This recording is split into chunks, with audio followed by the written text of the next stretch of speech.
Alors, bonsoir à tous. Alors, ce soir, on a le plaisir d'accueillir à nouveau Gilbert Lavarrière qui va nous parler de comment vivre dans un lieu harmonisant et revitalisant. Donc, en fait, tu vas surtout nous parler de la géo-bioharmonie. Euh, Bonsoir, Gilbert. Bonsoir à toutes et à tous. Alors, bienvenue parmi nous. Ce que je vous invite, si vous ne savez pas encore, à vous tous, il y a un nouveau forum. Si vous n'êtes pas encore inscrit, vous pouvez vous inscrire et c'est là qu'on va pouvoir, vous allez pouvoir poser vos questions et donc Gilbert va pouvoir vous répondre. Ce sera valable pour toutes les autres Vibra-conférences.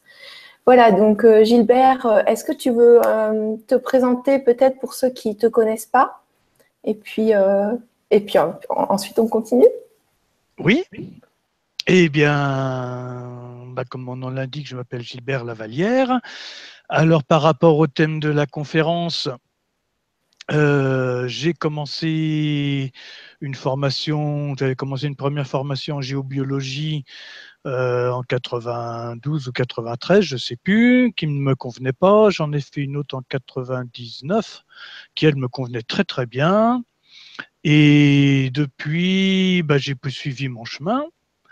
Et donc aujourd'hui, après plus de 15 ans, 17 ans d'expérience, euh, j'arrive à un point où mon approche se différencie beaucoup de la géobiologie conventionnelle, qui pour moi est basée sur la peur, c'est-à-dire qu'on va se protéger, mais à force de se protéger, on se met en prison.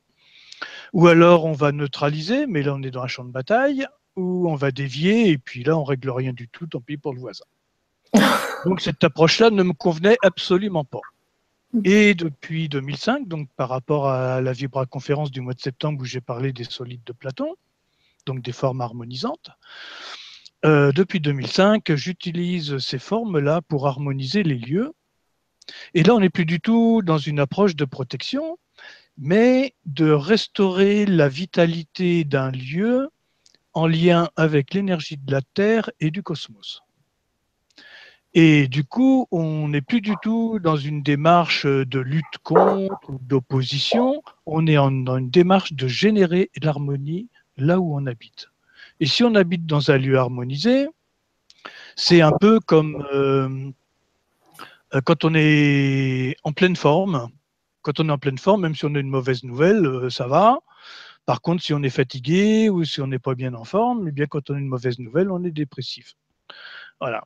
Donc, mon approche, elle est plutôt orientée vers la régénération de la vie et de tous les phénomènes naturels, ce qui fait que s'ils sont bien harmonisés, bien rayonnants, euh, on a beaucoup moins de problèmes dans notre milieu de perturbations et de pollutions diverses et variées.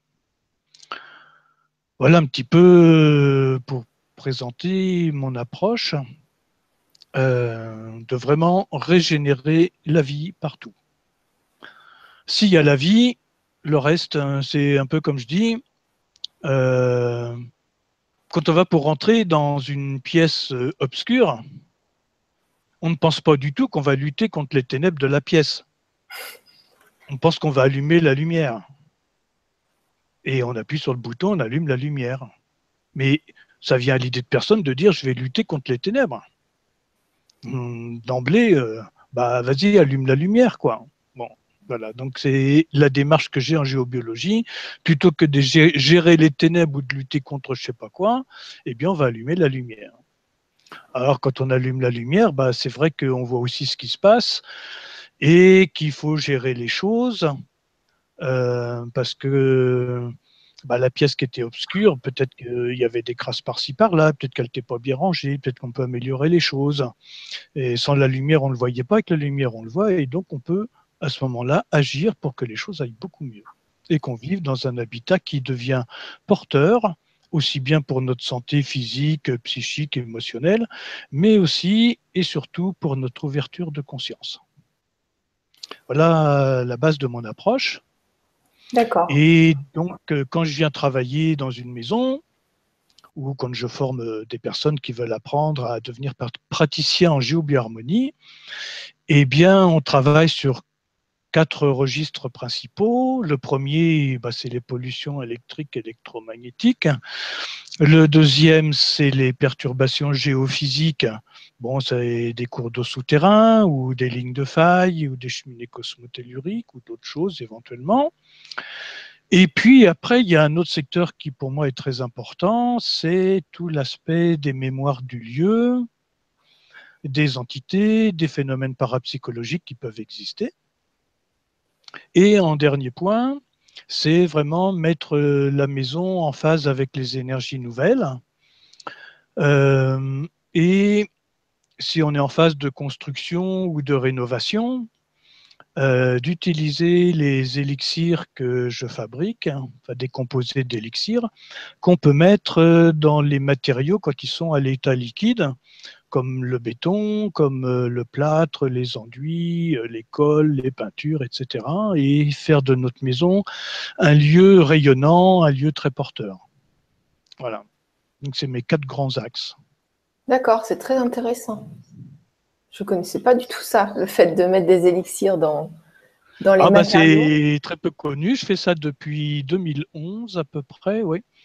En fait, j'avais une personne que je connaissais de la région de Montpellier qui en fait avait déménagé, était revenu dans sa Bretagne, à côté de Saint-Malo, et puis elle me dit, elle me fait venir pour harmoniser sa petite maison. Et puis elle me dit, j'ai quelques problèmes avec les voisins, j'ai demandé à un maçon de me faire un doublage en chanvre et chaud pour m'isoler davantage du voisin. Et j'ai dit, écoute, si tu veux, je veux bien te préparer un composé d'élixir que le maçon mettra dans le mortier et pour ramener davantage d'énergie dans ton lieu de vie et puis en même temps améliorer l'isolation avec ton voisin. Elle me dit, d'accord. Donc je prépare mon élixir, je lui envoie, je donne un dosage pour le maçon et le maçon utilise les élixirs dans le mortier. Bon, je repasse par chez elle, je ne sais plus, un mois et demi après, quelque chose comme ça. J'allais faire un salon à Saint-Brieuc. Et puis, je me dis, je vais passer voir ce que ça donne quand même, ce mur. Donc, je passe et je teste avec la méthode du docteur Bourdin, avec la méthode des E6, le champ d'énergie développé par le mur. C'était impressionnant. La première couche de l'aura du mur était à plus de 2 mètres et la deuxième, on sortait dans la rue. J'ai dit, ça c'est génial. Et on discute, et puis sur ces entrefaites, il y a le maçon qui passe. Alors je lui dis, c'était pas trop compliqué de mettre des élixirs dans le mortier et tout. Oh, on me dit, vous savez, nous on a l'habitude de mettre des adjuvants pour ceci, pour cela. Non, c'est pas un problème. Mais il dit, il faut quand même que je vous dise quelque chose. C'est que nous, notre métier, il est quand même difficile. Et bien le soir, on était beaucoup moins fatigués. Donc même le maçon a senti la différence dans la mise en œuvre, où ils étaient moins fatigués le soir après leur journée de travail. Voilà. Alors, pour ceux qui ne connaissent pas les essais avec Dominique Bourdin, je vous renvoie, parce que j'imagine que sinon vous allez nous questionner sur ça, je vous renvoie sur la première Vibra conférence il y a 2 ans et demi, c'était ma toute première avec Dominique, un ami qu'on a en commun. Et voilà, vous pourrez découvrir ça. Donc voilà. Est-ce que je peux te poser 1 ou 2 questions ou est-ce que tu veux d'abord parler? Ah d'accord, parce qu'on a déjà des questions qui sont arrivées. Par exemple, Marco qui nous dit « Bonsoir Gilbert et Gwénoline. Existe-t-il des moyens simples pour tester notre habitat, nos pièces de vie et les chats peuvent-ils nous donner des indications? Exemple, réseau Hartmann, merci pour tout. » Bon.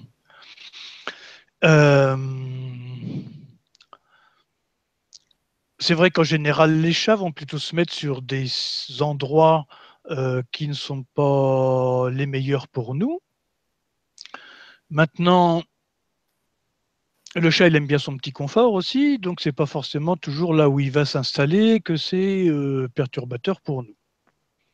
En général, quand le chat fait un travail de transmutation, il se met dans une position assez particulière où il est accroupi sur ses pattes.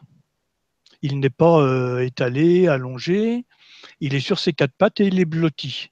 Et là, il a les yeux fermés en général, et même si on lui cause, il ne nous entend pas. il est en train de faire tout un travail de transformation. Pour soi-même tester, c'est pas évident. Bon, puisqu'on est parti sur les réseaux Hartmann, on va commencer par ça parce que pour moi, c'est quelque chose de fondamental. Tous les géobiologues qui sont dans la peur nous racontent que c'est nocif. Ceci est totalement faux. C'est comme si vous me disiez que tous les cours d'eau sont nocifs, comme si l'eau était nocive. En fait, l'eau, elle n'est pas nocive, on l'a polluée. C'est la pollution qui est nocive, c'est pas le cours d'eau. Et les réseaux Hartmann, c'est la même chose. Les réseaux Hartmann, les réseaux Curie, tous les réseaux géomagnétiques, nous en avons fondamentalement besoin parce que si on ne les avait pas, on vivrait pas très très vieux. Ces réseaux ont la particularité de véhiculer des informations cosmiques qui sont prédigérées pour nous par la Terre.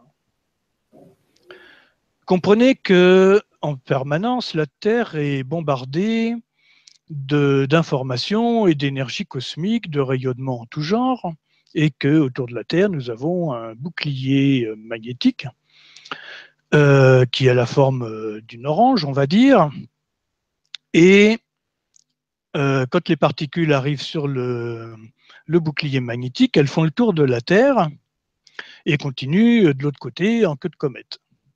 Sauf qu'on en a une partie qui rentre par les pôles nord et sud.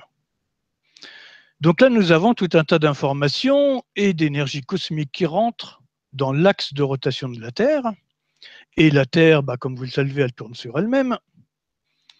Et en tournant sur elle-même, elle agit comme une centrifugeuse et fait remonter ces informations vers la surface en fonctionnant un peu comme un prisme qui décompose la lumière et qui va faire remonter, on va dire, des informations plus matière dans les réseaux orthogonaux, nord, sud, est, ouest, comme le réseau Hartmann ou certains autres réseaux, et des réseaux qui sont plus liés à l'émotionnel ou au fonctionnement hormonal avec les réseaux diagonaux. Donc ceci, nous en avons fondamentalement besoin. J'ai eu l'occasion, il y a quelques années, d'harmoniser une maison de maître qui était construite sur le nombre d'or, proportion largeur-longueur. Et en faisant l'analyse du lieu, je me suis aperçu que tous les murs porteurs, sauf les murs de pignon, étaient sur le réseau Hartmann. Alors moi, je veux bien qu'un maçon me mette par hasard une maison sur un réseau Hartmann, mais que tous les murs porteurs le soient, pour moi, je considère que c'est fait exprès. Alors je demande à mon client qui est l'architecte de cette maison. Est-ce que vous savez quel est l'architecte? C'est une maison qui date du milieu du 19e siècle et j'ai entendu dire que l'architecte aurait été celui qui a construit la basilique du Sacré-Cœur à Paris. Je dis, ce monsieur devait connaître son affaire parce que pour construire ça comme ça, repérer les réseaux, mettre la maison dessus et tout, faut quand même savoir s'y prendre. Bon. Et le monsieur, il me dit alors, pourquoi tout le monde est si mal dans cette maison? On a eu beaucoup de mal à l'avoir, les gens qui étaient dedans, ils n'arrêtaient pas de se disputer, enfin, c'était toujours des histoires à n'en plus finir. Oh, j'ai dit, c'est très simple, hein. Qu'est-ce qui s'est passé entre 1850 et aujourd'hui? Évidemment, il me répond, il y a eu tellement de choses. Je dis, oui, mais il y en a une fondamentale. C'est qu'on a électrifié nos pays et qu'en électrifiant nos pays, nous avons pollué ces réseaux. Donc aujourd'hui, ce qui est important, ce n'est pas de s'en protéger de ces réseaux, c'est de les dépolluer. Et comme c'est l'incidence du courant électrique artificiel, donc qui est fabriqué sur un système sinusoïdal, alors que le courant électrique naturel est un système spiralé en 3D, nous avons un déséquilibre dans le phénomène électrique où notre système électrique artificiel n'est pas en phase avec nos systèmes biologiques et les réseaux électriques naturels de la planète. Donc, en électrifiant nos pays, nous avons pollué ces réseaux. Et donc, pour les dépolluer, j'utilise un dodécaèdre et un icosaèdre. Donc, une forme à 20 faces triangulaires et une forme à 12 faces pentagonales. Le dodécaèdre, lui, c'est le 5e élément, restaure l'harmonie un peu partout. Et l'icosaèdre, lui, travaille essentiellement, il est relié à l'élément eau. En mettant ces deux formes sur l'arrivée électrique, eh bien, nous modifions l'impact du courant en créant sur notre courant électrique artificiel une troisième dimension énergétique. Et l'autre jour, quelqu'un d'électrosensible, sa perception, ça a été qu'il y avait comme une gaine de lumière qui se mettait autour des fils électriques et du coup, il n'avait plus l'impact désagréable et perturbateur du courant électrique. Si vous savez repérer un réseau Hartmann, il suffit de le baliser au sol et de vous mettre dessus et de se mettre dans le même sens que le réseau. S'il n'y a rien sur l'arrivée électrique, vous allez être stable sur le réseau, mais si vous mettez le dodécaèdre et l'icosaèdre à l'arrivée électrique, vous allez, en vous mettant sur le réseau, vous allez vous apercevoir que vous vous balancez. C'est-à-dire que vous retrouvez le courant d'énergie qui circule dans le réseau. L'électrification de nos pays a créé une sorte de brouillard électromagnétique que certains appellent l'électrosmog, mais bon, moi je suis français, je dirais brouillard électromagnétique. Et donc, ce brouillard nous empêche de percevoir les informations et les énergies qui viennent de la Terre. Donc, en les dépolluant, en désagrégeant ce brouillard, on les retrouve. Qu'est-ce qui se passe à ce moment-là? Eh bien, la molécule d'eau contenue dans l'air va se mettre à respirer beaucoup mieux et l'ambiance se déstresse et on respire beaucoup mieux dans l'appartement ou dans la maison. Donc, le principe du dodécaèdre et d'icosaèdre que je mets sur le compteur est très simple. Ces deux formes génèrent à l'infini des spirales au nombre d'or. Il suffit de greffer ces spirales au nombre d'or sur l'onde électrique artificielle. Pour ça, j'utilise deux moyens. Le premier moyen, c'est que mes dodécaèdres icosaèdres ont un diamètre de 50 mm pour être en résonance avec le 50 Hz du courant électrique. Et le deuxième moyen, c'est qu'il y a un matériau qui se met à vibrer quand il est en présence d'un champ électrique, c'est le quartz. Donc mes formes sont remplies de poutres de quartz avec un peu de chaux hydraulique. Et pour recréer cette pierre à base de quartz à 80%, j'utilise les élixirs que je fabrique. À l'intérieur, j'utilise trois familles d'élixirs, on va dire. Une première famille qui va générer des informations pour ramener l'harmonie dans le système nerveux et hormonal des habitants. Une deuxième série d'élixirs qui va travailler sur le fait que l'électricité qui nous est distribuée est d'origine nucléaire, c'est-à-dire de destruction de conscience. Puisque quand on fait péter de l'atome, eh bien, on fait péter de la conscience. En 1916, comment il s'appelle, son nom m'échappe, Max Planck, quand il a reçu le prix Nobel de physique pour ses travaux en physique quantique, il a dit aux personnes qui étaient là, je vais peut-être vous perturber un peu, mais je suis obligé de vous dire que la matière n'existe pas en tant que telle, c'est une énergie organisée par une conscience. Parole de prix Nobel de physique. Donc, dans nos centrales nucléaires, nous fabriquons de la destruction de conscience et on s'éclaire avec ça. Donc, il est important de ramener aussi l'harmonie dans ce processus. Donc, j'avais fait mon petit cocktail d'élixir et puis les élixirs me disent comme ça, non, non, non, il y a encore un truc à travailler. Bon, je ne comprenais pas trop pourquoi, c'était il y a un an, plus d'un an et demi maintenant. Et ils me disent, il faut rajouter les élixirs qui vont ramener l'harmonie par rapport au lobby de l'énergie. Ah oui, donc j'ai mis les élixirs adéquats. Évidemment, maintenant qu'il y a le compteur Linky qui arrive, c'est très intéressant parce que comme ils viennent récupérer nos informations, ils vont récupérer aussi toutes les informations émises par mes élixirs dans la forme. En plus, à l'intérieur de la forme, il y a un cristal de roche biterminé de l'Himalaya. Donc, toutes ces informations-là vont se greffer sur le courant électrique distribué dans notre habitat. Et là, on change vraiment beaucoup de choses.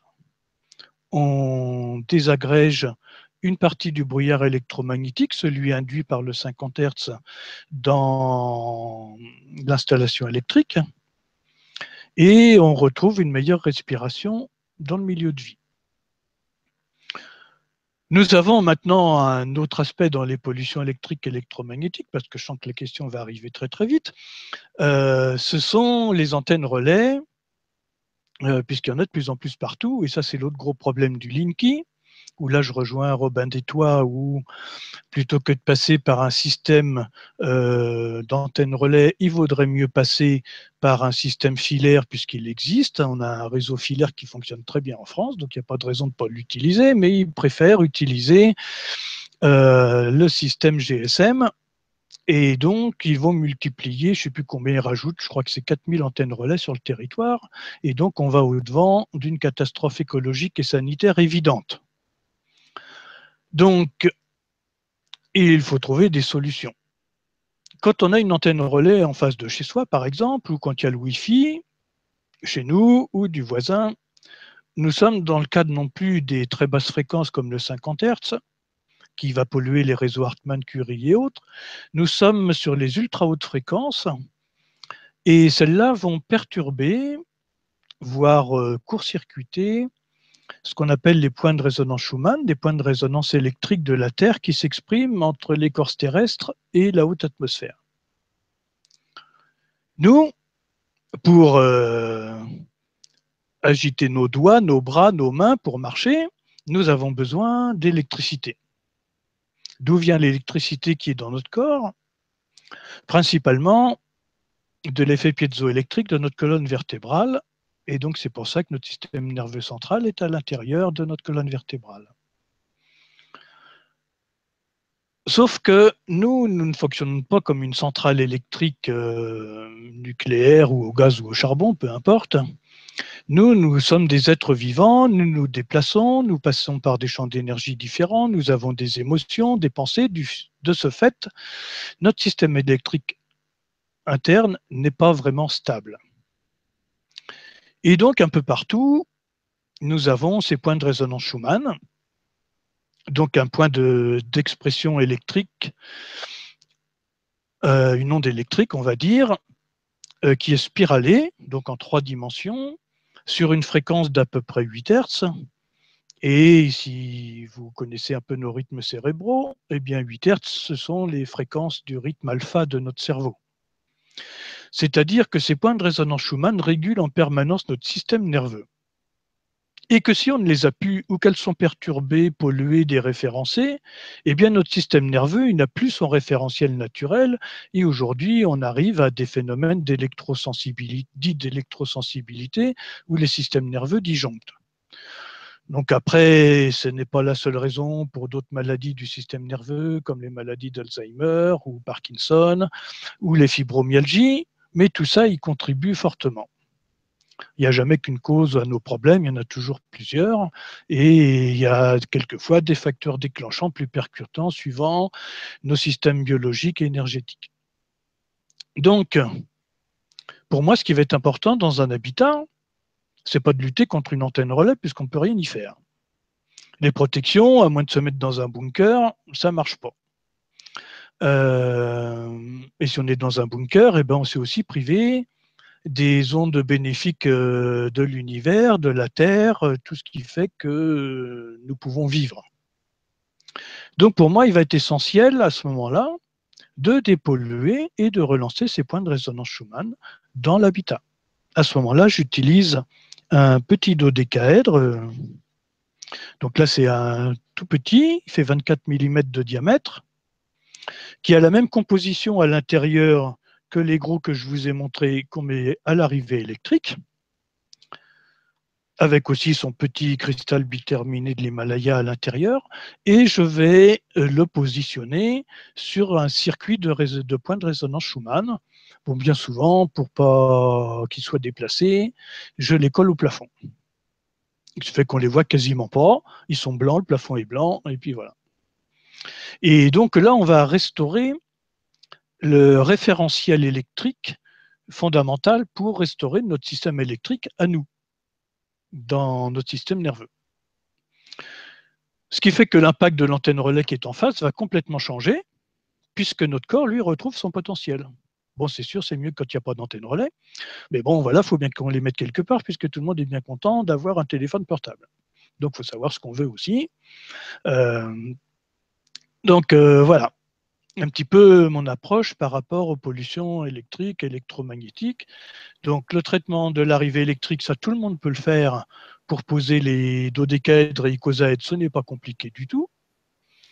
Ce que j'ai fait, c'est que j'ai piloté la cristallisation à l'intérieur et donc il y a un repérage où il y a un petit repère rouge sur mes formes qu'il est important d'orienter vers le sud. Bon, si ce n'est pas fait, ça marche quand même très bien, mais si c'est fait, c'est encore mieux. Pour ce que je mets sur les points de résonance Schumann, bah là, si vous savez les détecter, bah, il n'y a pas de problème, vous pouvez le faire aussi. Là, il y a aussi un repérage avec la pointe rouge vers le sud. Et si vous ne savez pas faire, bah, on peut venir le faire chez vous. Voilà. D'accord. Alors, donc ça, c'est les deux grands points essentiels. Merci beaucoup Gilbert. J'aimerais bien rebondir. En tout cas, il y a Ivana qui avait envie de s'exprimer. Elle dit bonjour, j'habite ma maison depuis 5 ans. Donc, elle l'a achetée depuis 5 ans. Il s'est passé beaucoup de choses au début de l'achat. Je suis tombée de l'étage, donc fracture humérus. Ma sœur qui venait visiter est tombée de l'étage. Nous avons été cambriolés. Mon chat s'est fait renverser par une voiture et mes 2 chiens sont décédés l'un après l'autre. Un s'est fait renverser et l'autre est décédé suite à la chaleur, on présume. Donc, une amie à moi est venue me garder la maison cet été et m'a dit avoir vu le visage d'un homme pendant la nuit. J'ai fait venir une personne avec des baguettes, médecine symbolique. Elle a enlevé 2 entités. Cette maison que j'ai achetée est une maison en cours de construction. Elle était vide à l'intérieur, juste le toit et les cloisons. Mon mari et moi l'avons terminée. Comment pourrais-je la purifier plus? Et pourquoi tous ces phénomènes alors que cette maison n'a eu aucun habitant? Merci, Ivana. Ah, alors je vais passer à la 3e partie, qui est la partie liée aux phénomènes parapsychologiques, aux mémoires du lieu, etc. Alors, les mémoires du lieu. Il y a pas mal d'années maintenant, j'avais été amené à harmoniser une maison pour un monsieur qui connaissait rien à toute notre approche. Lui, c'était un industriel, bien pragmatique, et quand il n'était pas bien, il allait voir son chiropracteur. Et puis, depuis qu'il habitait cette maison, il allait le voir quand même très souvent, et son chiropracteur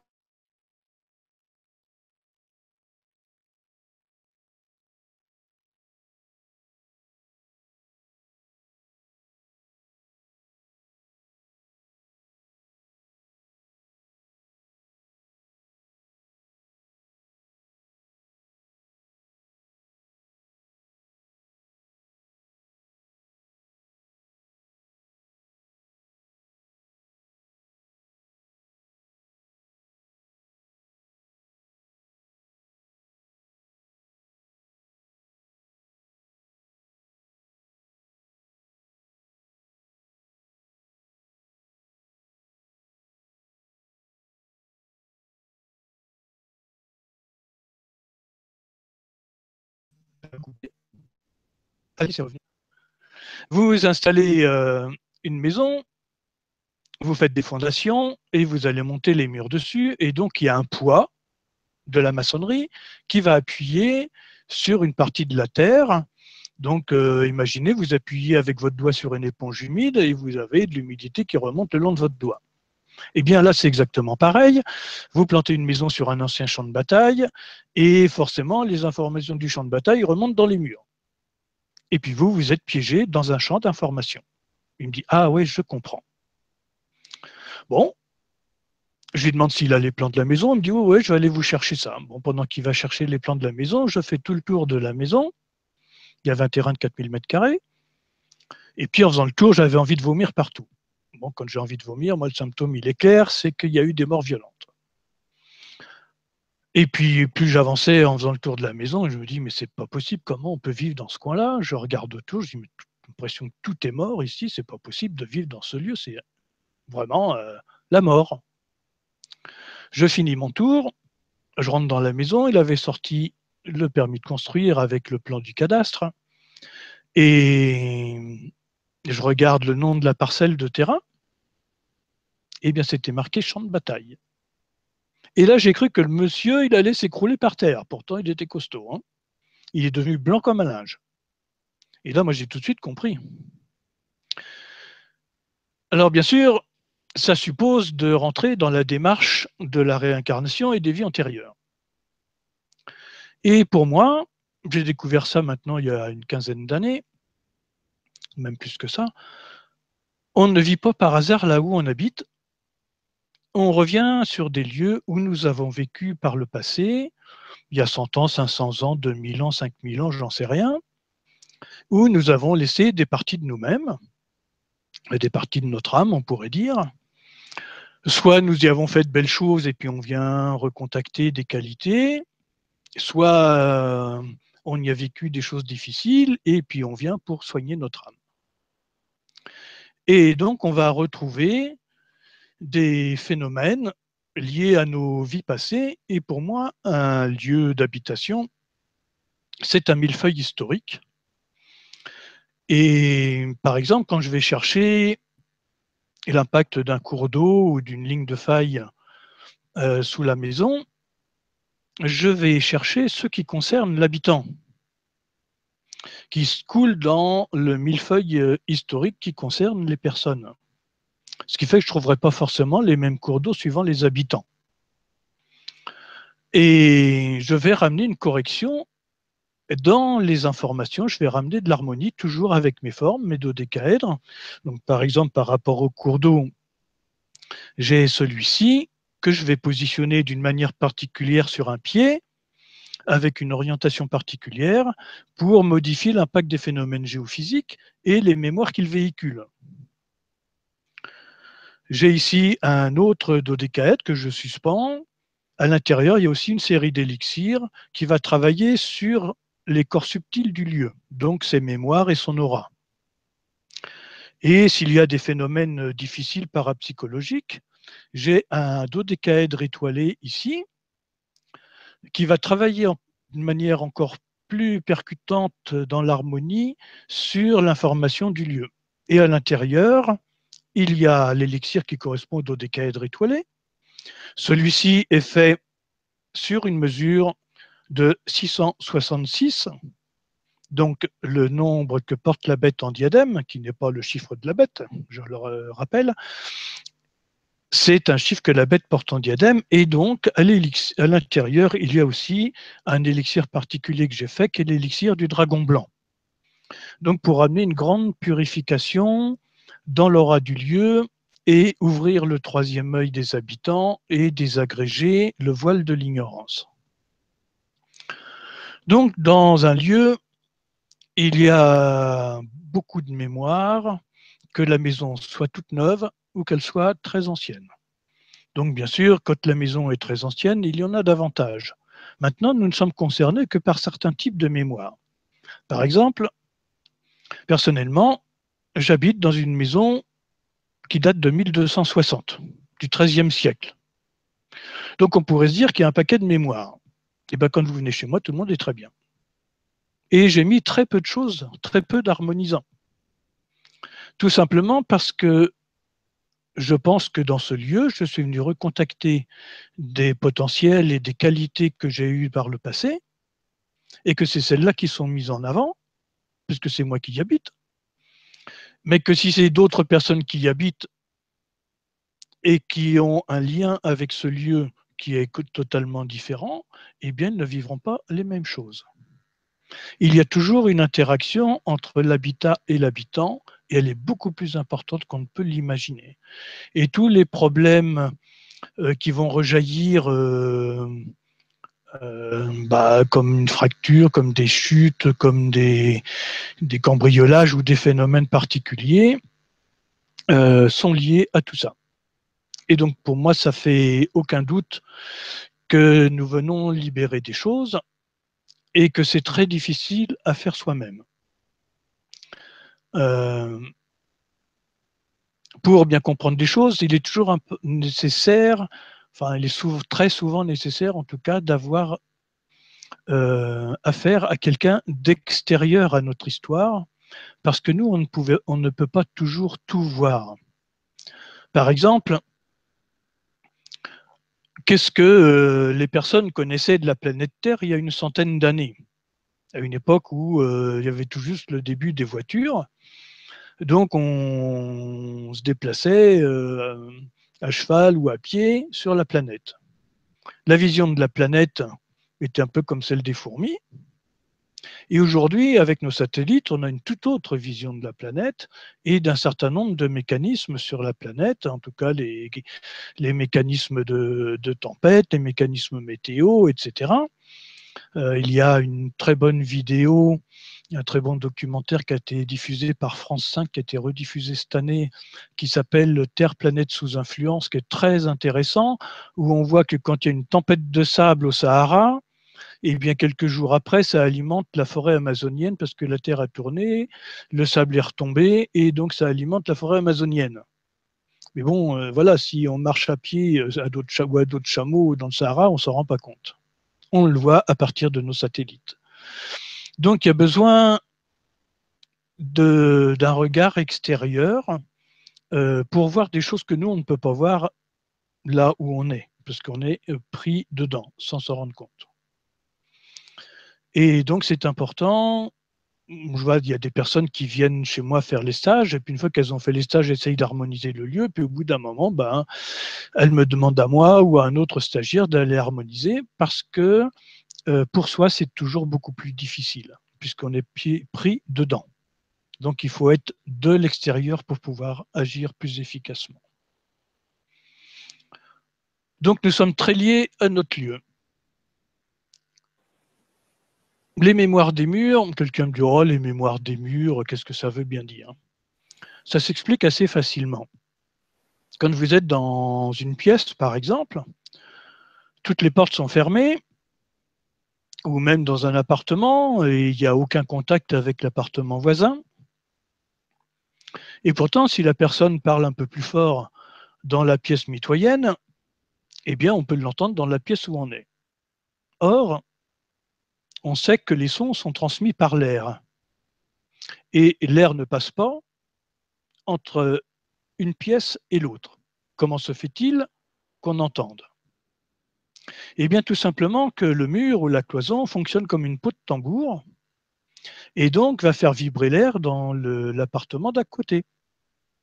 Sauf que le mur étant un support minéral, il est un disque dur et il va mémoriser les sons qui passent d'un appartement à l'autre.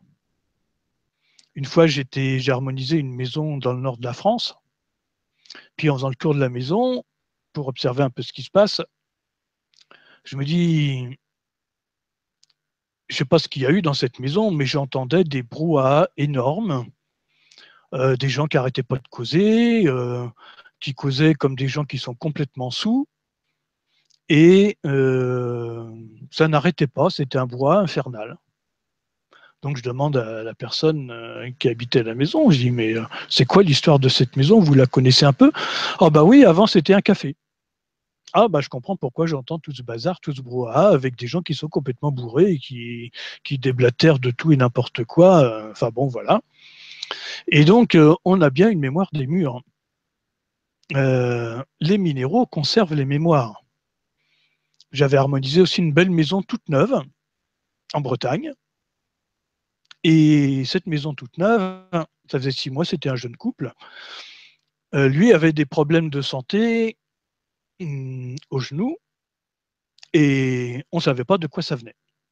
Il est allé voir des médecins, ils ont passé tout un tas de scanners, enfin tout ce qu'il fallait. Bah, écoutez, monsieur, votre genou, il est parfait. Vous allez voir des ostéopathes, des rebouteux, écoutez, votre genou, il est parfait, on ne comprend pas. Et donc, quand je suis venu pour harmoniser cette maison, la jeune femme m'attendait sur son perron. J'arrive, je lui dis bonjour, et puis je lui dis comment vous faites pour survivre ici? La femme elle me dit vous avez dit survivre? Bah, j'ai écouté, c'est ce qui m'est sorti, je l'ai pas fait exprès, c'est comme ça.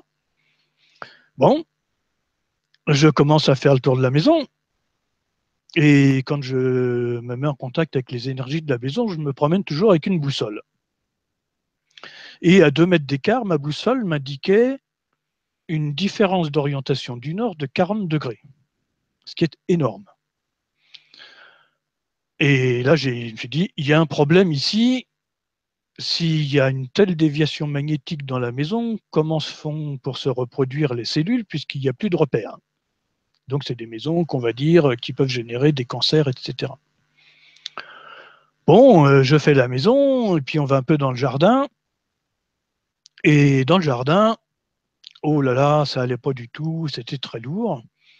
Et ce jardin arrivait dans une rivière, au bord d'une rivière. Bon. Puis là, je dis à la personne, je dis, bon, bah, écoutez, c'était au mois de janvier, j'ai pas le temps cet après-midi de faire aussi le jardin, on va faire la maison déjà. Et comme je reviens au mois de juillet par chez vous, je ferai le jardin. Donc on fait comme ça, j'harmonise la maison. Puis au mois de juillet, je reviens et je vais pour harmoniser le jardin. Et je trouve au bout du jardin, pas loin du cours d'eau, 3 grosses pierres. J'en purifie 2 et je me garde la plus grosse. Et je m'assois dessus, puis je dis maintenant, je voudrais bien savoir qu'est-ce qui se passe pour ce brave monsieur, pourquoi il a mal au genou, etc. En plus, il me disait que, enfin, il disait que sa belle-sœur, donc la sœur de sa femme que je connaissais, que j'avais eu en stage, lui faisait de la magie noire. Et moi, la connaissance, je la voyais vraiment pas faire de la magie noire. Bon. Donc, je m'installe sur le rocher et puis j'attends. Puis au bout de 30 secondes, il y a un film qui arrive. Et ce monsieur, 4 siècles auparavant, avait eu en charge de conduire les gens qui avaient la peste dans un endroit à l'écart pour ne pas contaminer les autres, le temps de les soigner. Alors, je ne sais plus si c'était la peste ou la lèpre, enfin, c'était un truc comme ça. Et puis lui, bah, au bout d'un moment, il a un peu outrepassé ses fonctions et puis il s'est dit, de toute façon, ces gens-là, on n'en fera rien. Et donc, il est balancé par-dessus le pont dans la rivière qui aujourd'hui coule au fond de son jardin. Et personne n'arrivait à stopper les exactions de ce monsieur. Et il y a une personne qui a trouvé le meilleur moyen, c'était de lui faire de la magie noire. Donc la personne a commencé à faire des rituels pour le stopper. Et ce monsieur s'est retrouvé à se battre avec un autre chevalier et il s'est retrouvé blessé au genou. Le genou qui aujourd'hui lui fait mal, sans aucune trace physique. Parce que suite à cette blessure, ce monsieur est mort de la gangrène. En ne voulant pas reconnaître ses torts, ni rien du tout, et d'avoir passé par-dessus le pont des tas de gens qui auraient certainement pu vivre encore un certain temps. Peut-être même guérir. Et ces personnes-là avaient une petite fille à l'époque. Et je vois une personne de cette époque-là qui est aujourd'hui sa petite fille. Et qui en fait était son conseiller. Et qui a essayé de le dissuader par tous les moyens de faire ses exactions. Et malgré, donc elle a employé la méthode douce et qui n'a absolument pas marché. Bon. Donc je reviens à la maison avec toutes ces infos. Et lui, il n'était pas là, je raconte ça à sa femme. Et je lui dis, écoutez, voilà ce que j'ai eu comme info. Et je lui raconte tout le scénario, avec un peu plus de détails que là. Elle me regarde. Au bout d'un moment, elle se lève. Elle monte à l'étage. Elle redescend avec une carte. Elle me dit, ça, c'est la carte que mon mari a écrite pendant que j'étais en train d'accoucher. Et donc, c'était écrit dessus, tu es ma fille, tu es mon conseiller, etc. En fait, dessus, il avait raconté ce que j'avais perçu, que la pierre m'avait raconté. Donc les pierres ont bien des mémoires. On peut retrouver des tas de mémoires en se mettant en connexion avec le monde minéral, qui est un véritable disque dur, au même titre que les disques durs de notre ordinateur. Et tout est écrit. Voilà. Donc c'est juste, je vous donne quelques cas comme ça. J'en ai plein d'autres, mais bon, c'est pas le but du jeu. Ah oui, mais c'est Donc, vraiment très, très intéressant pour tous ceux qui nous écoutent. C'est hyper intéressant. Tu vois, là, il y a une autre auditrice qui nous fait part d'une chose. J'entends un double écho. moi, j'entends rien. C'est possible de débrancher et rebrancher ton micro? Ah oui. Je le débranche. Je le rebranche. Super, Voilà. merci. Ça va mieux. Alors, euh, c'est Olympia67 qui nous dit bonjour, un grand merci pour cette vibra. Je vis au Moyen-Orient depuis 4 ans et en appartement, ce qui n'est pas le cas en France. Je dors très mal et je suis irritable. L'ambiance en famille est devenue très tendue et conflictuelle. Y aurait-il un lien, structure métallique, des tours, réseau électrique, Wi-Fi dans l'immeuble, etc. J'avoue rechercher enfin à déménager, mais peut-être la raison est ailleurs. Merci de m'éclairer et éventuellement de m'indiquer comment y remédier ou du moins y faire face de façon à trouver un peu de quiétude et de sommeil. Un grand merci pour cette vibra qui s'annonce passionnante. Bon, bah, là, c'est pareil. Il y a plusieurs choses. Effectivement, il y a l'architecture ou les matériaux de construction du lieu. Avec des ferrailles, bah, effectivement, on fait des cages de Faraday, pardon. Avec le Wi-Fi, bah, même si chez soi on n'en a pas, le Wi-Fi du voisin il traverse les murs. S'il y a des antennes relais pas très loin, etc. C'est vrai qu'on peut être quand même, l'aspect des ondes électromagnétiques, c'est quand même un effet yang, donc qui va générer de l'irritation, de l'insomnie, etc. Un peu comme les lignes de faille qui passent en dessous de l'habitat, qui sont aussi des phénomènes électriques. Donc, c'est vrai que ça n'arrange pas les choses. Après, il peut y avoir effectivement un lien karmique qui vient d'une vie antérieure ou de plusieurs vies antérieures avec le lieu. Pour moi, ce que je conseille, parce que ça c'est relativement facile, c'est de mettre le kit dodécaédicosèdre à l'arrivée électrique. Ça, n'importe qui peut le faire, ça ne demande aucune connaissance et ça va déjà grandement aider. Après, euh, les choses faciles à installer, bon, il y a le dodécaèdre étoilé dont j'ai parlé tout à l'heure, qu'on peut suspendre, ou j'ai un support, on peut aussi le poser. Ou celui-ci qui fait en même temps une chromothérapie du lieu, en plus des élixirs qui sont à l'intérieur, et qui va travailler sur le corps subtil du lieu. J'ai aussi, dans les élixirs que je fabrique, donc ceux qu'on peut mettre dans les matériaux, je les ai aussi en vapeau. Et donc, on peut vaporiser dans le lieu un élixir. Donc là, j'ai vaporisé base qui passe partout et qui va travailler aussi sur les mémoires du lieu. Bien sûr, là, on est en processus consommable, il faut le renouveler de temps en temps. Il y a un autre produit que je fabrique qui est la projection dans le plan des solides de Platon, que j'appelle le décagone étoile. Celui qui fait 12 cm de diamètre est en résonance directe avec les ondes Wi-Fi parce que la longueur d'onde du Wi-Fi est aussi de 12 cm.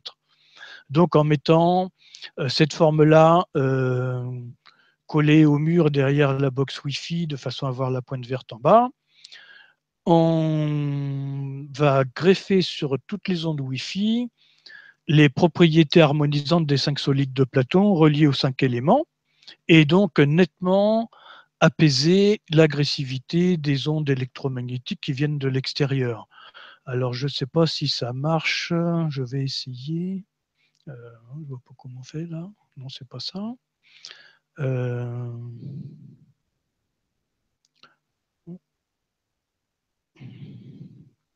je ne trouve plus la manière dont j'avais tout à l'heure de mettre une image. Non, je ne sais pas comment on fait, plutôt que de faire des bêtises. Je vais Alors, laisser... si je peux t'aider, Oui. en haut, il y a une petite icône et c'est une petite flèche verte et c'est marqué partage d'écran. Une petite flèche verte. Oui, et bien là, je ne vois rien du tout. Il faut que tu mettes la souris vers en haut à gauche. Et là, je n'ai pas ça du tout. Pourquoi je ne l'ai pas? Moi, j'ai la petite pancarte en direct. Et au milieu, j'ai un truc. Alors, si je clique là-dessus, c'est pas ça. C'est surprenant. Alors là, à droite,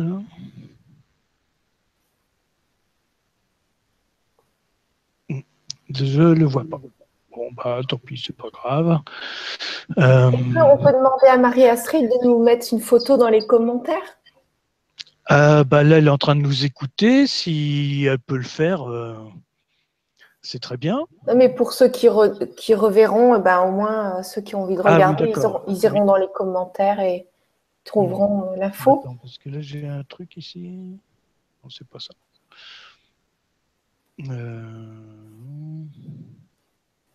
Bah oui, je l'avais tout à l'heure, la petite icône verte, mais je ne l'ai plus. Ben, normalement, quand tu glisses la souris dans le coin, ça s'affiche. Oui, alors attends, je vais faire ça comme ça, même si je fais en plein écran. Non, je ne l'ai pas. J'ai une fenêtre qui s'allume à gauche avec ajouter des applis. J'ai un truc sur les commandes. Ah si, là j'ai une flèche. Ah voilà, là j'ai un partager l'écran. C'est super. Voilà. Alors après, je ne sais pas si ça va marcher. Oh bah si, ça va marcher. C'est ça? Oui. Vous voyez le décagone étoile? Ah non, non, je me suis trompée. Bon. Alors, si, qu'est-ce que je fais là? Partager. Bon, c'est chouette parce qu'on est tous en direct ensemble et puis au moins on peut Voilà. échanger. Si en attendant vous voulez marquer des petits commentaires et que. Bon, ben, j'arrive pas à partager, c'est pas grave. Tiens, il y a une question de Dany Renaissance. Oui. Qui nous dit bonsoir Gilbert et Gwénoline et tous.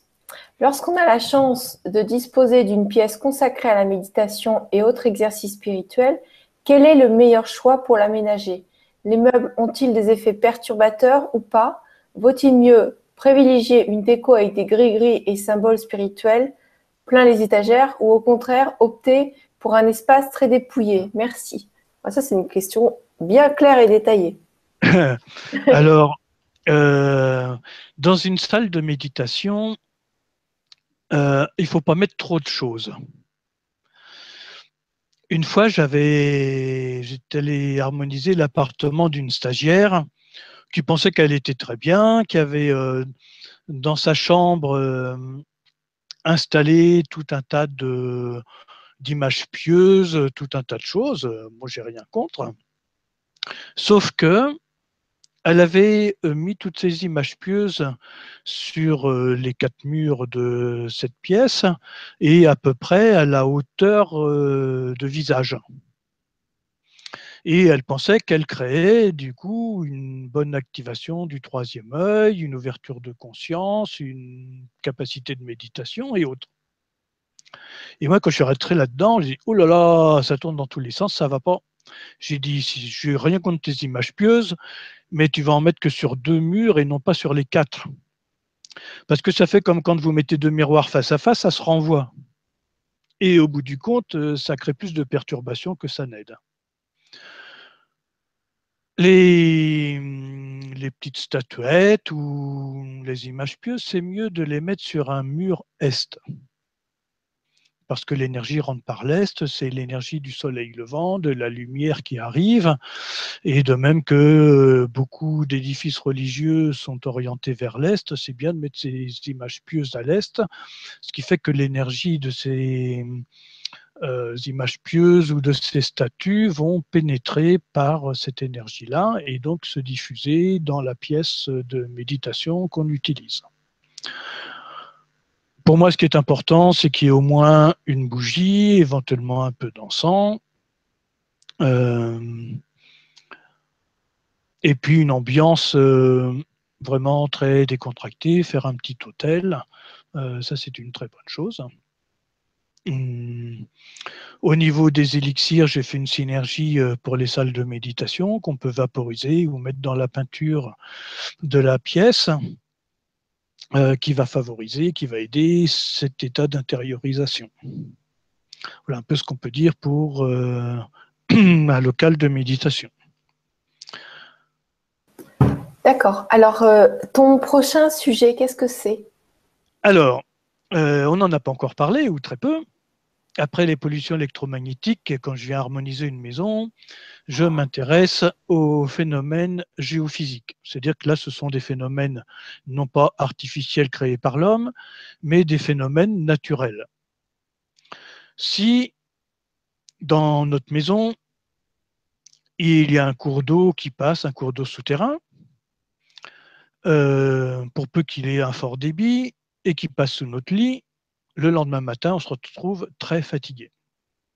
Parce qu'il se passe un peu le même phénomène que si on est au bord d'une route très passante et que les voitures passent très rapidement, on sent une aspiration d'air quand la voiture passe.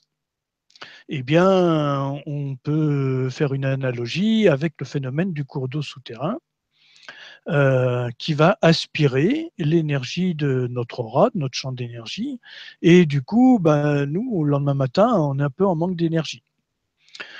Donc ça, c'est le phénomène du cours d'eau souterrain. Et la ligne de faille, c'est un peu l'inverse. C'est une fracture dans la roche, et entre les deux parties de la roche se crée une espèce d'arc électrique qui va venir en conflit avec notre aura, et là, ça va être l'inverse, ça va plutôt être un excitant qui va nous empêcher de dormir et qui peut nous rendre aussi éventuellement agressifs si la ligne de faille est très rayonnante, très émissive. L'autre aspect, puisqu'on a parlé déjà un petit peu de l'aspect parapsychologique, il faut savoir que certaines personnes qui font de la magie noire ne se déplacent pas forcément, mais vont utiliser les lignes de faille comme vecteurs. Et donc, si nous, on est sur une ligne de faille et que quelqu'un l'utilise pour envoyer de la magie noire à quelqu'un d'autre que nous, on en reçoit quelques éclaboussures aussi chez nous. Maintenant, si le cours d'eau, comme la ligne de faille, avant de passer sous notre maison, passe en dessous un ancien champ de bataille, par exemple, ou un lieu très dévitalisant, la faille ou le cours d'eau souterrain vont amener cette information dans notre maison. Donc, à l'intérieur de ce dodécaèdre, qui se positionne, donc il y a un pied, il a un pied d'une manière particulière, de façon à ce que deux de ses faces soient orientées vers le nord et vers le sud, donc sur le champ magnétique de la Terre.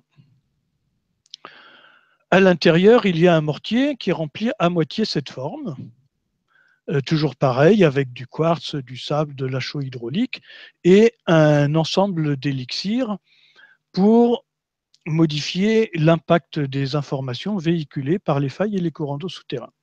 En plus, au centre, à l'intérieur, il y a un icosaèdre, bon, plus petit que celui-là, je ne sais pas si j'en ai un de la taille, voilà, qui est à peu près de cette taille-là, un petit peu plus gros. Moi, je ne sais pas si j'ai la bonne taille ici, non, je n'ai pas la bonne taille.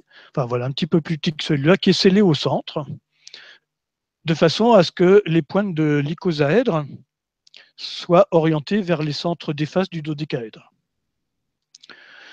Ça va permettre de ramener l'harmonie dans le phénomène de l'eau, aussi bien le cours d'eau souterrain que l'eau atmosphérique, et puis nous qui sommes constitués de 70% d'eau en moyenne.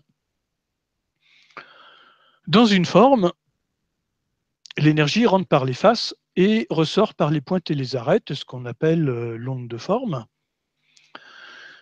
Alors c'est pas une onde sinusoïdale, c'est un phénomène tourbillonnaire au niveau de chaque pointe, Donc, par exemple, là, puisqu'on est calé au niveau de l'eau et des phénomènes géophysiques, puisque en mettant mon dodécaèdre dans l'orientation nord-sud, je vais travailler sur le champ magnétique local pour amener l'harmonie dans ce champ magnétique local qui est, je ne vais pas dire perturbé parce que c'est nous qui le percevons comme perturbé, je vais dire qui est impacté par les cours d'eau, par les lignes de faille, par les phénomènes de galerie, les cheminées cosmotelluriques, etc.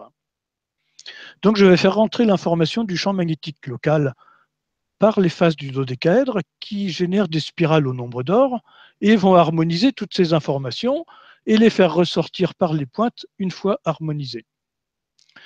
Donc, je ne vais pas lutter contre le cours d'eau, je ne vais pas mettre de protection, je vais ramener l'harmonie dans le processus de l'impact du cours d'eau dans l'habitat. À ce moment-là, on change complètement la donne. Il y a toujours le cours d'eau, il y a des informations qui circulent, mais c'est l'énergie d'harmonie qui prédomine et à ce moment-là, on n'a plus le problème engendré par les failles et les courants d'eau. Et surtout, l'information qu'ils peuvent véhiculer va, elle, être aussi modifiée. Donc celui-là, je le mets dans des endroits particuliers après étude de l'énergie du lieu. Bon, il fonctionne même s'il est placé n'importe où. La seule importance, c'est qu'il soit vraiment orienté nord-sud. Voilà. Donc ça, il faut le faire avec une boussole pour qu'il soit correctement orienté. S'il n'est pas orienté, il ne fonctionnera pas vraiment pour les phénomènes géophysiques. Voilà.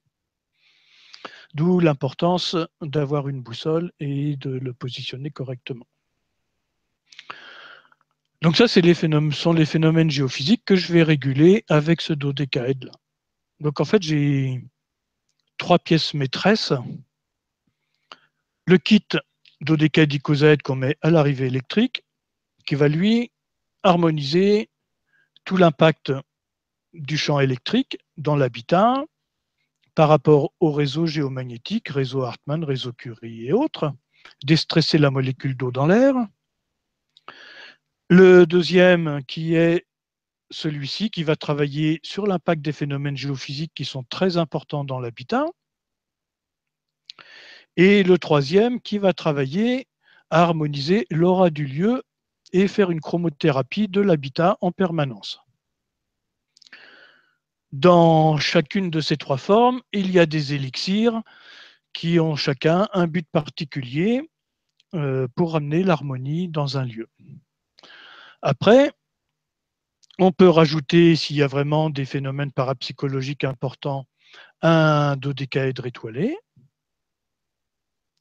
Et puis, les décagones étoiles que je positionne suivant les problématiques rencontrées avec le Wi-Fi, avec les cages de Faraday dont on parlait tout à l'heure, c'est-à-dire que si l'énergie cosmique ne pénètre pas suffisamment dans le lieu, je place mes décagones étoiles sur le mur nord ou est, ou alors par rapport à une source de pollution. Cette forme génère des phénomènes tourbillonnaires et font rentrer l'énergie revue et corrigée par le nombre d'or et les solides de Platon dans l'habitat. Et donc on modifie l'impact des pollutions voisines et en même temps on fait rentrer l'énergie cosmique dans l'habitat, surtout quand il y a un phénomène cage de Faraday, béton armé ou autre. Donc voilà un petit peu les outils que j'utilise essentiellement pour restaurer un lieu dodécaèdre que je mets pour les points de résonance Schumann quand il y a des phénomènes d'ultra haute fréquence et des antennes relais. D'accord. Ah, ça, c'est super intéressant. C'est vrai que moi, j'en connaissais pas autant. Pourtant, j'étais venue te voir au stand. Je connais Dominique et tout. Mais alors là, génial. Vraiment, voilà, c'est super. donc on pourrait dire que une maison, c'est un peu comme une casserole avec un couvercle qu'on a mis sur le gaz. Et donc, le feu, il n'est pas dans la maison, il est en dessous, mais il va chauffer la maison. Et donc, quand un cours d'eau passe en dessous d'une maison, ou quand il y a une faille en dessous d'une maison, il se passe un phénomène analogue au feu qui est sous la casserole. Et nous, on ne s'en rend pas compte parce qu'on est enfermé dans la maison. Mais si on enlève la casserole du feu, le feu, lui, continue à brûler, mais quand on est à l'extérieur, on ne le sent pas, puisque ça ne va pas s'enfermer dans un volume fermé. C'est-à-dire que notre maison, c'est un champ de confinement, un lieu de confinement où des informations rentrent, mais ont du mal à sortir, et du coup, nous, on se trouve conditionnés à l'intérieur. Et pour moi, l'énergie d'une maison a autant d'impact que la nourriture. Et pourtant, aujourd'hui, on connaît bien l'impact de ce qu'on mange sur notre état de santé. Eh bien, pour moi, l'habitat, c'est aussi important, autant important que la nourriture. On n'imagine pas l'impact de l'habitat sur l'habitant. C'est vraiment très, très important. Et bon, j'ai des cas très spectaculaires comme ça où les gens se transforment progressivement avec une harmonisation d'habitat. Alors, je parle bien d'harmonisation, hein, je ne parle pas de géobiologie où on va se protéger. Ça, pour moi, ça ne sert pas à grand-chose. Ça ne fait qu'entretenir le problème. Parce qu'au niveau de notre pensée, on n'est pas passé à l'harmonie, on est resté dans la protection, dans la neutralisation, donc dans la peur. Et tant qu'on n'a pas basculé vers l'harmonie, le problème n'est pas résolu. Et donc pour moi, ces formes de solides de Platon sont vraiment des outils de transformation de l'énergie vers l'harmonie. On génère vraiment la vie. Dans les aspects parapsychologiques, donc j'ai parlé de la mémoire des murs, j'ai parlé des résonances qu'il y a entre nous aujourd'hui et nos divers passages dans ces zones géographiques. Il y a aussi ce que les gens appellent les entités. Donc il y a effectivement des entités qui circulent. Il y en a partout. Et parfois sur les salons, on vient me voir puis on me dit est-ce que vous chassez les entités? Ah, j'ai dit surtout pas. Je dis, vous avez un SDF qui est mal en point, qui vient vous voir, qui frappe à votre porte, qui vous demande un morceau de pain, vous le renvoyez à coup de pied aux fesses ou vous lui donnez un morceau de pain? Savoir que la plupart des entités qui circulent, ce sont des âmes errantes qui sont en souffrance, qui sont bloquées, qui sont coincées, qui aimeraient bien évoluer mais qui n'y arrivent pas. Parce que bien souvent, ce sont des morts violentes et ils restent coincés sur ce lieu.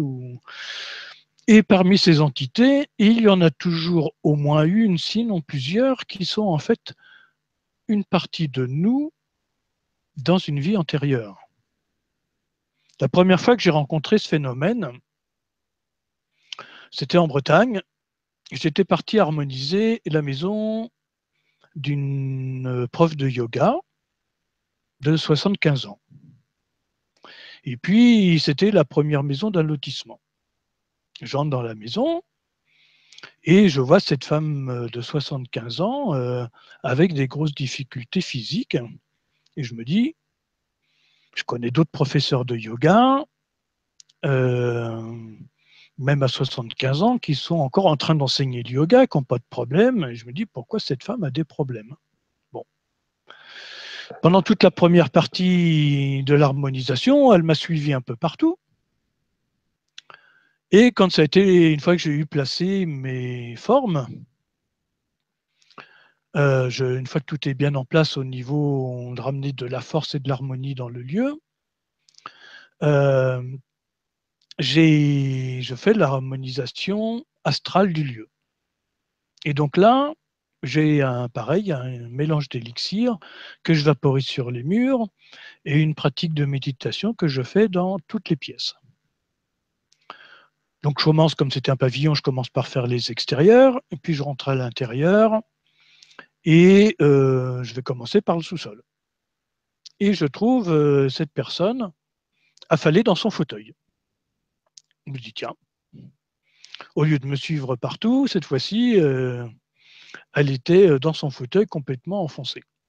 Bon, je vais nettoyer le sous-sol. Et j'avais bien senti des présences, mais au fur et à mesure que j'avançais, elles avançaient aussi.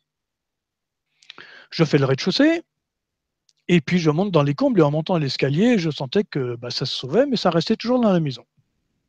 Et arrivé dans la dernière pièce au premier étage, là, elles ne pouvaient plus aller plus loin.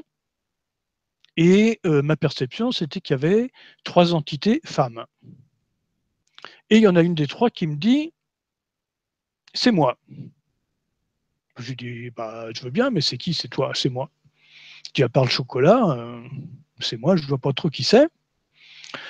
Elle me dit « bah oui, c'est moi ». Je dis « si tu pouvais me donner un peu plus de précision ». Elle me dit « c'est moi dans le fauteuil en bas ». Ah, je comprends, d'accord. Et alors pourquoi toi tu es là et que tu n'es pas dans le corps de la personne qui est en bas? Et là, elle me montre un petit film qui se passait du temps des Celtes, où la personne qui était prof de yoga il y a quelques années, je ne sais pas si elle est toujours en vie, est-ce que ça fait déjà un moment, à l'époque, elle emmenait des groupes, elle était druide ou druidesse, je ne sais pas, et ils étaient pourchassés. Et elle a fait tout ce qu'elle a pu pour sauver ses ouailles qui étaient avec elle. Ils s'étaient réunis. Et en fait, ils ont été pourchassés vers un marécage qui était en fait dans cette région-là, dans cette zone-là. Et donc, ils sont morts à cet endroit-là. Alors là, je comprends tout de suite ce qui se passe. Et donc, quand je redescends, je me suis dit, bon, une prof de yoga, je peux lui parler de vie antérieure. Ça ne doit pas être étranger pour elle. Donc, je lui parle du message que j'ai eu. Et je lui dis, comment ça se passe avec les gens du lotissement? Elle dit, mais écoutez, ils sont tous aux petits soins pour moi. Je dis, bah oui, c'était vos ouailles il y a peut-être 3 ou 4 000 ans, j'en sais rien. Et voilà, ils vous sont reconnaissants. Et donc, elle a tout de suite compris tout ce qui se passait dans son corps qui était lié à cette vie où elle a un petit peu pris pour tous les gens en tant que chef, hein, ou druidesse ou prêtresse, je ne sais pas. C'est elle qui a un peu dégusté pour les autres. Et donc, elle retrouvait ça dans son corps. Et donc, en venant nettoyer, purifier, harmoniser ses mémoires, en fait, on libère une partie inconsciente de la personne pour qu'elle puisse aller beaucoup mieux. Et donc, j'ai eu beaucoup de cas de figure comme ça, où en harmonisant les lieux, des personnes retrouvaient leur potentiel, se retrouvaient en phase dynamique et vitalisante. Donc voilà une petite histoire sur la mémoire des lieux et les entités qui circulent. Donc, je ne chasse jamais les entités, parce que si la personne est là, qu'elle rencontre telle ou telle entité, c'est que c'est une partie d'elle et qu'il vaut mieux recoller les morceaux plutôt que de continuer à les fracturer. Et en réintégrant les morceaux avec harmonie, à ce moment-là, la personne se libère dans son inconscient de tout un tas de problèmes qui la manipulent à l'insu de son plein gré chaque jour. Et donc là, on avance vraiment dans la vie. Et en même temps, si c'est des potentiels qu'on a, ça libère des potentiels qu'on a et on va retrouver ces potentiels pour avancer. Donc, dans les entités, il y a le phénomène des âmes errantes qu'on peut libérer. Donc, à ce moment-là, quand je fais ce travail, j'ouvre un petit peu comme une sorte de chakra coronal de la maison pour faire une ouverture de lumière. Et ça fait un peu comme dans la fin du film Ghost, si vous l'avez vu, où on voit l'âme de la personne décédée s'en aller vers la lumière, dans un canal de lumière. Et donc, il se passe un peu ce phénomène de libération.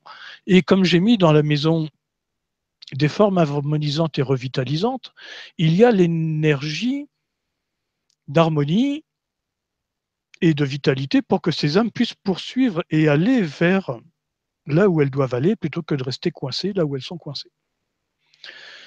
Comme ces âmes sont souvent liées à la zone géographique et que j'harmonise la zone géographique au-delà de la maison, évidemment que ces âmes vont trouver un moyen de pouvoir se libérer et poursuivre leur chemin d'évolution.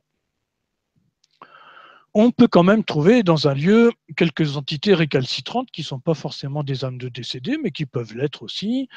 Ça m'est déjà arrivé d'en rencontrer où une entité en voulait absolument à la personne qui habitait dans la maison, parce qu'il y avait eu un différend 300 ans avant, et du coup, il y a eu des engrammes de magie noire qui ont été posés, et il fallait les libérer. Et donc, j'ai marchandé avec cette entité. Alors, c'était très étonnant, c'était une maison. La personne, quand on est arrivé, elle voulait absolument me montrer la source qui était chez le voisin. N'est parfaitement bien. Il n'y avait pas un brin d'herbe qui dépassait, c'était nickel. Et elle se faisait tout le temps engueuler par le voisin parce qu'elle faisait incursion chez lui pour. Voilà, il dit vous avez affaire chez moi, c'est ma source, etc. Et elle, il n'y avait rien à faire, il fallait toujours qu'elle aille harmoniser la source. Par contre, quand je suis rentré dans sa maison, c'était un tas d'ordures innommables. Et cette personne était esthéticienne. Et donc, ça pose question. Ben, tout simplement que cette histoire de source qui datait d'une vie antérieure, eh bien, ce monsieur, cette entité qui était un homme, avait posé un engramme pour nuire à la femme par le biais de cette source. Et elle entretenait toujours la source, sauf que la maison était placée entre les deux. Et donc la maison ramassait toute cette énergie de perturbation et la personne ne pouvait pas ranger sa maison. Donc j'ai fait tout le travail qu'il y avait à faire. Et bien, dans le mois qui a suivi, la maison était nickel, rangée, impeccable. Et quelques mois après, puisque le travail était fini, ben, la personne a déménagé, elle est partie ailleurs. Voilà. Donc, j'ai rencontré des gens qui étaient bloqués chez eux, qui voulaient déménager, qui n'y arrivaient pas, parce que leur travail de libération karmique n'était toujours pas fait. Et donc, en venant, ça permettait de libérer cette interaction karmique, et du coup, les gens pouvaient se déménager après et aller vers d'autres endroits, poursuivre leur vie. Dans le phénomène entité, il y a d'autres phénomènes qui existent aussi, dont on parle très peu. Là, vous allez peut-être me prendre pour un farfelu, mais dans la physique quantique, on en parle de plus en plus. Il existe aussi des univers parallèles, et rien n'empêche que là où vous êtes, là où je suis en ce moment, se superpose une autre scène de vie qui n'est pas sur la même fréquence de temps, donc on ne l'aperçoit pas. Mais parfois, ce voile de fréquence du temps peut être plus ou moins ténu et on peut percevoir d'autres choses qui se passent dans notre maison, mais qui sont en fait dans un univers parallèle. Il ne s'agit pas d'une emprise astrale. Et pour moi, une personne autiste, c'est une personne dont les voiles entre les univers parallèles sont très ténus et qui ne sait jamais dans quel univers elle est, ce qui fait que quand elle arrive ici, elle ne sait pas du tout comment se positionner. Par contre, quand il s'agit de compter les allumettes qui tombent d'une boîte, elle passe dans l'univers parallèle où la fréquence du temps n'est pas la même et elle a le temps de compter les allumettes. Et donc nous, on se dit, mais comment elle a fait pour compter les allumettes? Elle est tout simplement passée dans un univers parallèle où la fréquence du temps laisse le temps de compter les allumettes et ici, elle donne instantanément le résultat. Si certaines personnes ont vu le film Inception, c'est dans les niveaux de rêve et quand il est dans le 5e niveau de rêve, je crois, de la personne, le temps qu'un minibus tombe d'un pont dans la rivière, en bas, ils ont 3/4 d'heure pour faire leur travail. Donc, c'est des fréquences de temps qui sont différentes et qui permettent de faire des choses en parallèle. Et donc, il peut se passer ce phénomène-là qui peut être plus ou moins ténu dans certaines zones géographiques où les énergies sont un petit peu plus transparentes. Voilà, on pourrait dire ça comme ça, et où nous, nos perceptions sont aussi un petit peu plus aiguës, plus affinées. Et ça, c'est suivant les personnes, et c'est aussi suivant les moments, que suivant la position cosmique de notre maison, on n'a pas toujours les mêmes choses. Par exemple, là, nous sommes sur un vaisseau spatial qui est la Terre, qui tourne sur elle-même.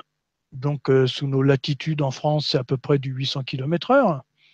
Mais la Terre tourne autour du Soleil à 108 000 km/h et le Soleil emmène ses planètes autour du centre galactique, alors je ne sais plus exactement, mais c'est des millions de kilomètres heure. Et la galaxie emmène tous ses systèmes solaires dans l'amas galactique, etc. Et donc, nous ne passons jamais deux fois au même endroit, les constellations bougent, la Lune intervient, etc. Suivant les saisons, nous n'avons pas les mêmes choses. Et donc, nous sommes en permanence sous des influences énergétiques et informationnelles différentes. Et donc, il y a des perceptions qui peuvent varier suivant les moments et donc aussi suivant les lieux. Ce qui est important de retenir, c'est qu'on n'habite pas par hasard là où on habite, et que c'est vrai que quand on va en vacances quelque part ou on va chez quelqu'un d'autre, ben, on peut sentir qu'on est mieux ou qu'on dort mieux. Mais c'est parce que chez soi, ben, on a un travail à faire et que la maison, c'est un peu notre deuxième peau et qu'elle fait partie intégrante aussi de notre corps et qu'il est important de la soigner pour que notre corps physique comme notre corps émotionnel aille beaucoup mieux. Voilà mon approche de l'habitat. Et quand une fois que j'ai installé mes formes, le lieu devient une plateforme énergétique, un support pour notre guérison, mais aussi pour notre ouverture de conscience et notre évolution. Et pour moi, ça, c'est fondamental, vu que nous sommes depuis quelques années dans une ambiance de grand changement au niveau de notre planète, et que c'est accompagner ce changement pour nous permettre, nous, d'être à l'heure et que notre corps puisse intégrer ces changements. Le positionnement des formes dans l'habitat, bon, à part celles qu'on met au compteur électrique ou qu'on met sur les points de résonance Schumann, ne sont pas disposées n'importe comment. Il y a plus 13 ans à peu près, 12-13 ans, j'ai découvert un nouveau réseau. Au début, j'ai rien compris parce qu'il fonctionne absolument pas comme le réseau Hartmann ou le réseau Curie. Il fonctionne très bizarrement. Sa largeur est très variable, son orientation est très variable. On sent pas d'énergie circuler dedans. C'est comme si elle était immanente et rayonnante tous azimuts. Et au bout d'un moment, j'ai réussi en méditation à avoir l'information que ces réseaux appartenaient à la quatrième dimension, donc celle du cœur, celle de l'amour et de l'harmonie, et qu'ils étaient activés par les dodécaèdres. Ces réseaux sont à l'état latent un peu partout, et donc je les active avec les dodécaèdres. Et donc le dodécaèdre, pour harmoniser les phénomènes géophysiques, bien souvent, je vais le positionner à l'intersection d'une faille ou d'un cours d'eau, ou les deux, et de ce réseau d'harmonie, qui est une des premières choses que je cherche dans l'habitat. Et en le positionnant à cet endroit-là, je développe énormément l'énergie d'harmonie dans le lieu pour créer vraiment cette force de vitalité à l'intérieur de l'habitat. L'autre aussi, celui-là, je vais aussi le positionner sur un croisement de réseaux d'harmonie, bien souvent. De même que les autres, bah, ça dépend. Les décagones étoiles, soit ils sont là pour une perturbation, et à ce moment-là, ils sont par rapport à la perturbation, soit ils sont mis sur un réseau d'harmonie pour faire rentrer l'énergie dans le lieu, de manière harmonisante. Voilà un petit peu ce que je pouvais vous dire ce soir. Si vous avez des questions, n'oubliez pas les élixirs qu'on peut mettre dans les peintures, dans le mortier. Si c'est une phase de construction, on peut les mettre dans les toupis de béton avant de couler le béton. On peut les mettre dans l'échappe, dans le plâtre, dans les enduits, dans la colle à carreaux de plâtre, à placo-plâtre, la colle à carrelage, la colle à papier peint et dans les peintures. Ne faites pas que la dernière couche, commencez, si vous avez la possibilité, directement dans les couches les plus profondes de la construction. Le dosage est très faible, puisque là, si vous voyez mon petit flacon, là c'est un flacon de 250 ml, il y a un bouchon noir dessus. Ce bouchon noir là fait 6 ml, et on met un bouchon pour 1 litre de peinture quand c'est les peintures acryliques ou vinyliques, et on met un bouchon pour 5 litres quand ce sont des peintures naturelles ou, ou bien les mortiers, les cols qui ont beaucoup de teneur en minéraux à l'intérieur. Ce qui est important, c'est d'utiliser un malaxeur pour créer un phénomène tourbillonnaire dans le matériau à l'état liquide, de façon à créer une dynamisation et de diffuser l'information. Quand une toupie de béton arrive, on met 1 litre d'élixir dans la toupie et on demande au bétonnier de faire tourner la toupie pendant 3-4 minutes le plus vite possible, de façon à ce qu'il y ait une grande dynamisation à l'intérieur du béton qui va être ensuite étalé en guise de fondation ou de chape.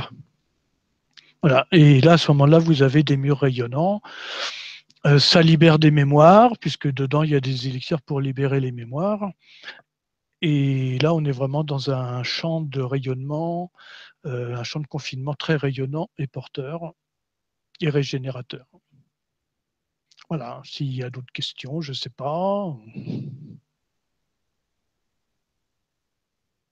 Ah, j'entends plus rien du tout, moi. Excuse-moi, c'est moi qui avais mis en. Ah, ça y est. Voilà. On voit Maria Street qui nous a mis un joli harmonisant. Donc là, en plein écran, donc pas fait à moitié. Donc vous avez le visuel. Moi, j'en ai beaucoup disposé dans la maison, un petit peu partout. Donc ça, j'aime beaucoup, même pour nettoyer. Moi, je m'en sers pour nettoyer les pierres. Je ne sais pas si ça. On le voit ici, hein, je ne sais pas. Non, ça ne se voit pas avec mon. Bah, elle l'a mis en photo, Maria Street. Bon, bah, c'est bien. Et alors, au niveau des questions, nous, on n'a pas d'autres questions. On n'a pas d'autres questions parce que c'est sur le forum et tout le monde n'est pas encore inscrit. Bon, donc je peux continuer 2-3 choses. D'abord dire que je suis à la disposition. Ah bah oui, tiens, donne, voilà. J'en ai un ici. Voilà, je ne sais pas si vous le voyez. Voilà, un décagonite étoile. Voilà. Donc celui-là, je l'ai en 3 tailles. Ça, c'est la grande qui fait 19,4 cm de diamètre, c'est-à-dire 12 multiplié par le nombre d'or. Je l'ai en 12 cm qui correspond à la longueur d'onde du Wi-Fi. Et je l'ai en 7 cm 77 qui correspond aux 7 chakras sur les 3 corps et qui est intéressant de mettre, par exemple, dans une salle de soins ou dans un lieu de méditation. Donc, pour ceux que ça intéresse, j'ai formé maintenant plusieurs personnes qui peuvent intervenir pour harmoniser leur lieu de vie. J'ai mis en ligne le site geobioharmonie.net ou .com qui n'est pas complètement fini, mais il y a l'essentiel des informations dessus. Et il y a une rubrique praticien où il y a toutes les coordonnées des personnes actuellement formées et qui sont déclarées officiellement et fiscalement parlant. Donc il n'y a pas de problème, ce n'est pas du travail au noir, vous pouvez les contacter. Pour ceux que ça intéresse, nous avons 2 stages. Un stage d'initiation à la géobioharmonie, ce n'est pas moi qui le fais, ce stage-là. Il y a Benoît qui l'enseigne dans le sud de la France, à côté de Limoux, au sud de Carcassonne. Son prochain stage, il m'a dit qu'il était le premier week-end de février, du 4 au 5 février, le 4 et 5 février. Vous avez ses coordonnées sur le site, Géobioharmonie. Et puis, pour le reste de la France, il y a Paul Monin qui l'anime en forêt de Brocéliande ou chez moi. Je ne sais plus quand est sa prochaine date. Je ne sais pas s'il en a une d'ailleurs. Là, il a mis ça. Non, pour l'instant, il prend les préinscriptions et quand il y aura quelques personnes, il fixera une date avec les personnes. Pour ceux qui veulent suivre une formation complète, j'anime un stage sur 3 fois 5 jours. Ce stage, il peut former des professionnels, c'est-à-dire qu'à l'issue des 3 fois 5 jours, je demande à ce que les personnes qui veulent devenir praticiens aient fait au moins les 4 premiers stages solides de Platon et si possible le stage d'Élixir. pour comprendre un peu comment tout fonctionne par derrière, et qu'ils aient harmonisé 2 ou 3 maisons ou appartements avec moi. Et puis après, ils peuvent continuer suivant ce qu'ils sont. Mais ce stage est très intéressant pour tout le monde parce qu'il nous aide à mieux comprendre ce que nous faisons sur la Terre, sur ce vaisseau spatial. Par exemple, les 2 premiers jours, on observe ce qui se passe justement, comment fonctionne la Terre dans l'univers et par conséquent notre habitat qui est positionné sur la Terre, les influences qu'il reçoit, comment ça fonctionne, qu'est-ce qu'on peut faire. Quand on voit par exemple les réseaux Hartmann, réseau Curie et autres, j'explique très peu de choses. Je donne très vite des baguettes à mes stagiaires, je leur explique comment ça marche, je leur donne des bouts de papier et ils vont me baliser les réseaux Hartmann sur toute une zone. Bon, chacun essaye, puis quand ils sont tous d'accord, hein, que j'ai vérifié, que c'était beau juste, eh bien, je mets un dodécaèdre sur un croisement de réseau. Ensuite, on prend des petits matelas, on s'allonge sur le réseau, et en méditation, on descend à l'intérieur des réseaux. Là, récemment, j'avais un jeune stagiaire qui avait déjà suivi des formations. Et bien sûr, il avait appris, comme beaucoup de gens, que les réseaux Hartmann, ce n'était pas très bénéfique. Et puis là, comme il a une bonne perception, la méditation a bien marché, il est descendu. Et puis là, quand la méditation était finie, il me dit, mais c'est pas du tout ce qu'on nous raconte. Je dis non, parce qu'ils vont pas voir ce qui se passe dans la Terre. Il me dit, mais c'est impressionnant, mais il me dit, mais c'est génial ce réseau. J'ai dit oui, c'est pour ça qu'il faut surtout pas s'en protéger.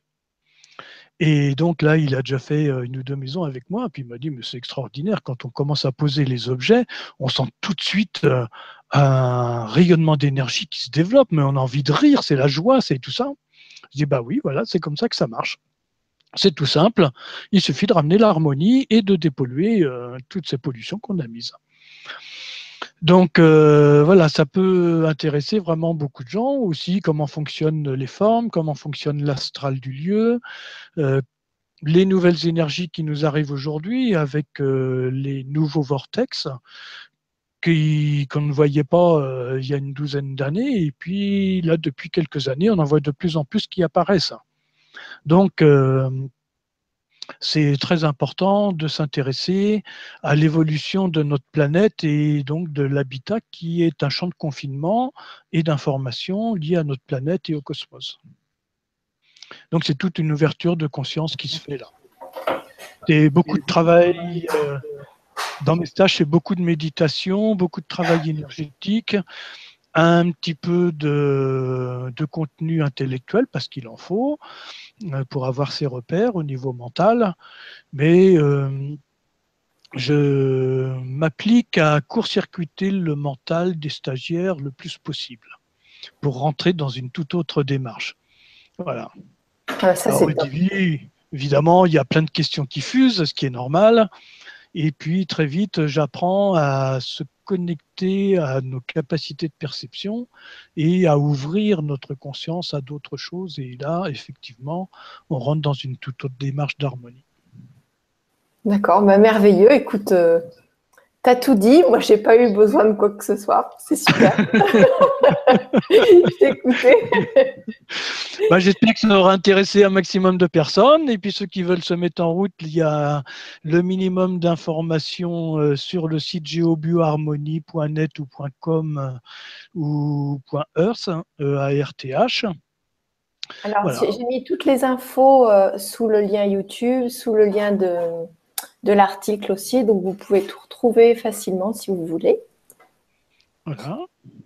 Voilà, donc merci beaucoup Gilbert d'être intervenu ce soir et de nous avoir appris autant de choses et d'avoir aussi répondu aux auditeurs. Merci beaucoup de nous avoir suivis. C'est toujours merveilleux de vous avoir en direct et de pouvoir interagir avec vous. Voilà, on vous souhaite plein de jolies choses. C'est gentil. Merci beaucoup.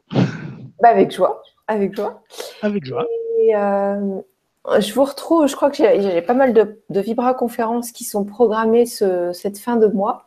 Donc, je vous retrouve bientôt, voilà, pour des sujets intéressants. Donc, on vous embrasse très fort. Moi aussi. Voilà, vous attendez ça. On vous fait des gros bisous et puis à tout bientôt. N'hésitez pas si vous avez quoi que ce soit ou des suggestions de personnes ou de sujets que vous voulez, que vous avez besoin de poser des questions aux auditeurs, aux intervenants, pardon. Donc, n'hésitez pas si vous avez des sujets en tête ou des personnes que vous auriez aimé voir, vous pouvez me contacter. Je vous embrasse très fort. À bientôt. À bientôt. Merci beaucoup. Et bonne